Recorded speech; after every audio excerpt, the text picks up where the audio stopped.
Good afternoon, everybody. Brian Newbert here from goldenblack.com, live at Amica Mutual Pavilion, a building I've had to look to check the name on. I don't know how many times today. I've never had this much trouble remembering the name of the building I'm actually working in. Anyway, we're here in Providence the day before Purdue's NCAA tournament meeting with High Point, which will be the high point of your day maybe tomorrow. This is I don't know what this is. This is a video. It's not necessarily a rap video, but it's a video.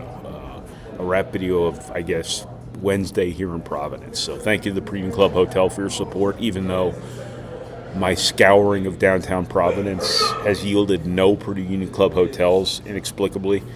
So we will kind of just talk for a minute or two here. So really, there's not a whole lot of new stuff here after the last couple weeks for Purdue and the long season that it was, and don't really dive all that deep into the opponents when there's only so much you can find out until they actually play.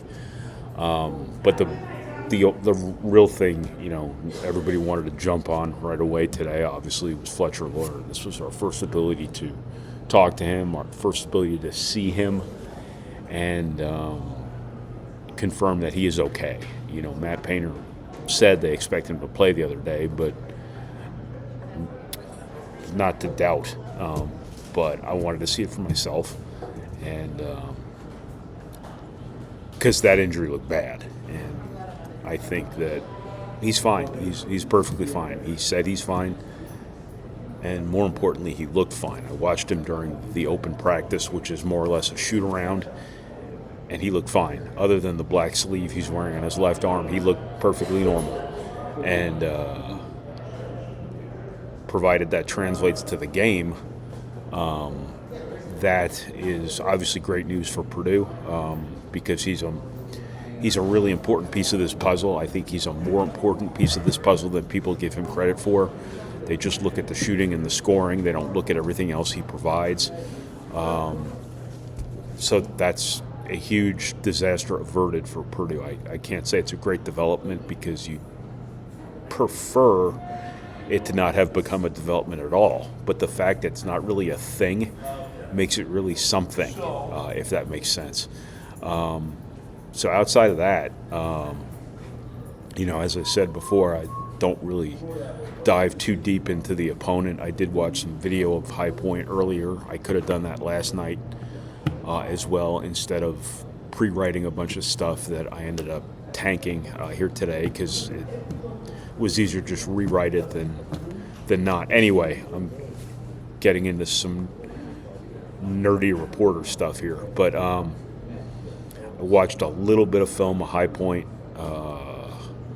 talked to Purdue's assistant coaches about High Point, and the thing that jumps out to me is that what they do really well, granted against smaller conference competition, that's really an important note, but what they do really well aligns almost perfectly with what Purdue struggles with or has struggled with for the past month.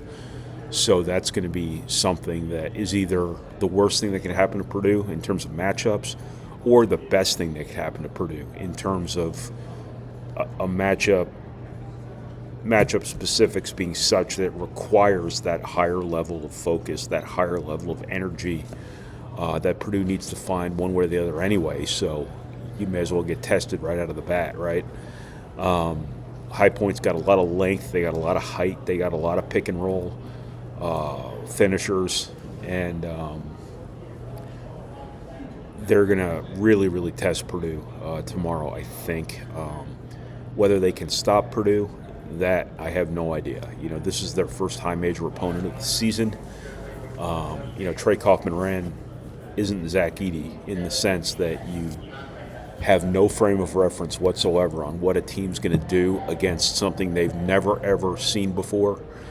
And while Trey Kaufman-Wren is better than anything High Point has seen this season, physically he's more normal than a lot of these big guys Purdue has had, that has led to that shock factor the first few minutes of an NCAA tournament game, as whoever it was last year, Grambling, whoever it was the year before that, Fairleigh Dickinson, never mind.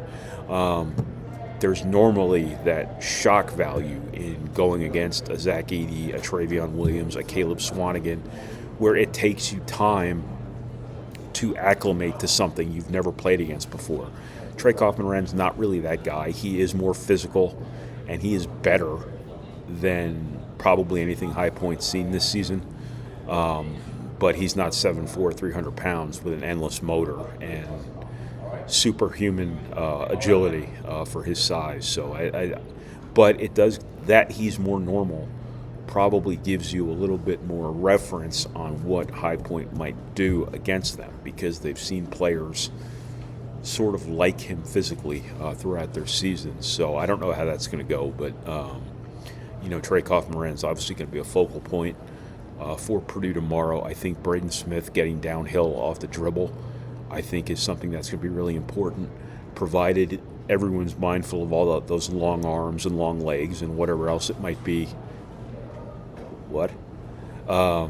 In passing lanes.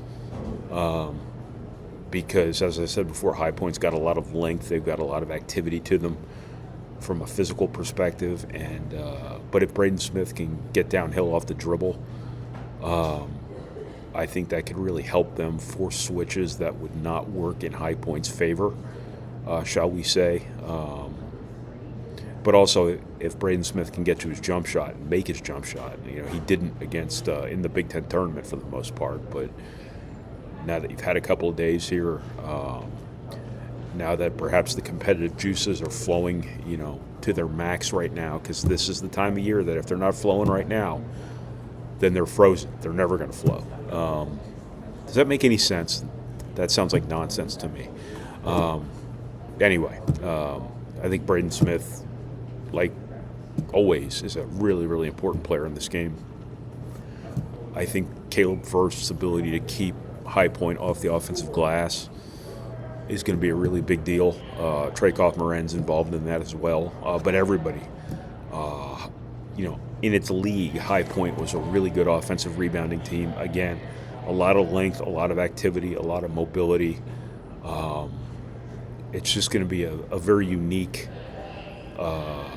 dynamic for Purdue.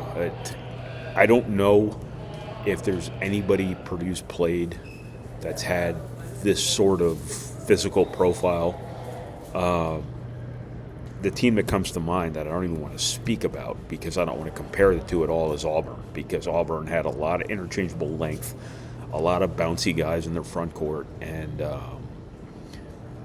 obviously those guys are much better than these guys, but from a physical perspective, that level of length across the board is not really something Purdue's seen a whole lot of. You don't see it as much in the Big Ten as you do non-conference play, and it's going to be a handful for Purdue in terms of High Point's disruptiveness.